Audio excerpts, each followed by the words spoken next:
ఓలాపేట శివాలయం నందు NUDA chairman Kotamreddy Srinivasa Reddy ఆధ్వర్యంలో నందమూరి బాలకృష్ణ ఆరోగ్యం కుదుటపడాలని పూజా కార్యక్రమం నిర్వహించి అనంతరం పోర్లు దండాలు చేపట్టారు. ఈ కార్యక్రమంలో టీడీపీ నాయకులు కార్యకర్తలు భారీ ఎత్తున పాల్గొని ఘనంగా పూజా కార్యక్రమాలు నిర్వహించి అనంతరం నుడా చైర్మన్ కోటంరెడ్డి శ్రీనివాసరెడ్డి మీడియాతో మాట్లాడుతూ నందమూరి బాలకృష్ణ ఆరోగ్యం తొందరగా కోలుకోవాలని ఆయన తెలియజేశారు.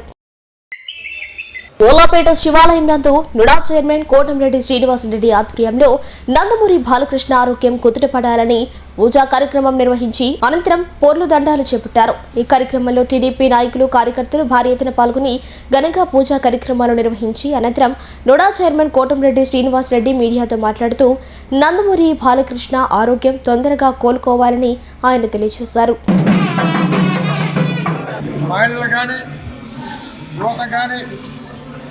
నా దైవం, నేను దైవంగా భావించే నందమూరి బాలకృష్ణ ఆరోగ్యం బాగుండాలని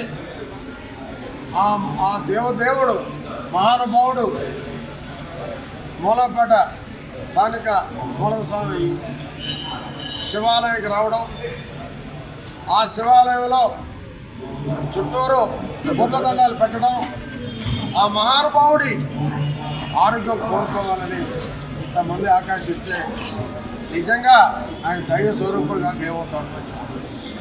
మొన్న కాకినాడలో ఒక పోర్ట్లో ఫైట్ సీన్, ఆయన మామూలుగా డూపులు కొట్టుకోడు. వద్దు సార్, డూపులు పెడతాం, మీరు వద్దు చేయొద్దు అంటే లేదు నేనే చేస్తాను అంటూ ఒక విలన్ని కాలుతో కొట్టేటటువంటి ఒక ఫైట్, ఆ విలన్ పోయి లారీ కింద పడతాడు. అది డైరెక్ట్గా చేయడం వల్ల కాలు కింద మడి కొంచెం ఫ్రాక్చర్ అయింది. నిన్న ప్రథమ చికిత్స చేశారు. ఇప్పుడు ఇదే టైంలో ఏజీ హాస్పిటల్లో చికిత్స జరుగుతుంది. అదే టైంలో ఆ మహానుభావుని, ఆ పరమేశ్వరుణ్ణి, పార్వతీ పరమేశ్వరుని కోరుకోవడం జరిగింది. మా దైవం బాలకృష్ణ గారు తొందరగా కోలుకోవాలని, మళ్ళీ సినీ పరిశ్రమకి, అదే రకంగా రాష్ట్ర ప్రజలకి, అదే రకంగా బసవరామ తారకం క్యాన్సర్ హాస్పిటల్కి హైదరాబాద్లోనే కాకుండా విజయవాడలో నిర్మించేటటువంటి హాస్పిటల్ తొందరగా పూర్తి చేయాలని నా దైవం, నా ప్రాణ సమానం ఆయన కోసం పూజ, బాలకృష్ణ గారి కోసం పద్మభూషణ్ నటరత్న బాలకృష్ణ గారి కోసం పూజ చేయడం జరిగింది. ఏంటంటే నిన్న కోసం మనస్తత్వం. నేను సాయంత్రం ఫోన్ చేశాను, కనీసం ఎత్తుకుంటాడా, ఏమైనా బాధలో ఉన్నాడా అని. టాక్కర్ ఎత్తుకొని కొండరెడ్డి తమ్ముడో బాగుండావా అన్నాడు. సార్ నేను నిన్ను అడుగుతున్నా సార్ బాగుండావా లేదు అంటే నేను చెప్పేది నన్ను జరిగిందంతా చెప్పాను.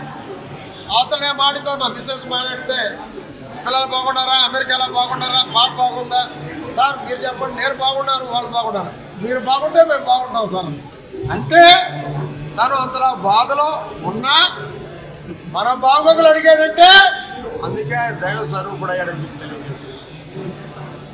అటువంటి మహానుభావుడు కోరుకోవాలి. ఎందుకంటే lion cinema producer, lion cinema మా నెల్లూరు రావణరావు గారు తీశారు. ఒకసారి రావణరావు గారు నాకు చెప్పాడు, లాస్ట్లో లారీలో ఫైట్ ఉంది, లారీ రోజు దూకాలి సార్, డూపులు పెడదాం సార్ అన్నాడు. నేను ఒప్పుకోను, నేనే దూకాలి అంటే పాప వినలేదంట. అద్దాలు పగలగొట్టుకుని దూకాడు, కొంచెం గీసుకొని పర్లేదు రావు అంటే మా హీరోలో నిజమైన శక్తి ఉంది, నిజమైన కళా పోషణ ఉంది. ఆయన నిర్మాతలు కూడా కష్టపడకూడదు. నాకు వెంకటేశ్వర చాలా మంది చెప్పారు ఎండని, ఎండ లేదు వాన లేదు, నా దైవం బాగుండాలి, నా బోటలు పోయినా మా ఆయుష్ అంతా ఆ మహానుభావుడు తీసుకోవాలి. 10 మందికి సేవ చేయాలి, ఎంతో మందిని బతికించాలి, క్యాన్సర్ పేషెంట్ని, ఎంతో మంది ప్రేక్షకుల్ని మెప్పించాలి, మన ప్రజలకి న్యాయం చేయాలి, ఈ తెలుగుదేశం పార్టీకి అండగా నిలవాలి, చంద్రబాబు నాయుడు గారికి, లోకేష్ గారికి అండగా ఉండాలి. అటువంటి మహానుభావుడు ఎప్పుడూ బాగుండాలని నాకు ఎంతమంది చెప్పినా నేను వినలేదు. ఈరోజు మా మిస్సెస్ కూడా రావాల్సింది, ఆమె కొంచెం ఆరోగ్యం బాగాలేదు.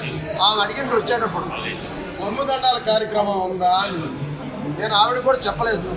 నా ఆరోగ్యత ఒప్పుకోదని ఉంది అన్న ఏం మాట్లాడ. అదే ఆ మహానుభావుడు కోరుకున్నాం.